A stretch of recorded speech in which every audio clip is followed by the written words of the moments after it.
বাবার ঘরে ছি, তুমি ভাগ করে দিবা আমাকে? আমি তোমার কাছে ভিক্ষা চাইতে গেছি, খয়রাতি চাইতে গেছি? এই খয়রাতের রাজনীতি ইসলামী আন্দোলন করিনি আর করবে না।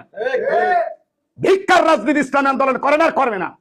সিংহের মতন গর্জন দিয়ে একজনই যথেষ্ট, খালিদ বিন ওয়ালিদ একজনই যথেষ্ট ছিল।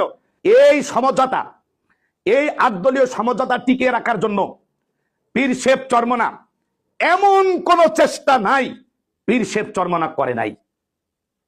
যাদের দরজার সামনে যে যে পীর শেখ চরমনা দাঁড়িয়ে আছে, অকল্পনীয়, সহ্য করার মতো না।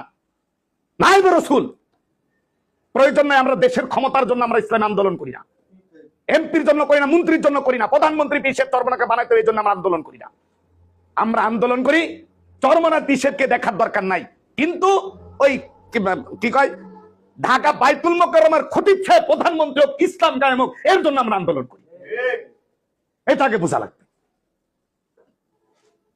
ভাইয়েরা আমার, এই পরিস্থিতিতে, সর্বসাকুল্য পরিস্থিতিতে রাত 1টা পর্যন্ত, মাগরিবের পর থেকে রাত 1টা পর্যন্ত বৈঠক হয়েছে।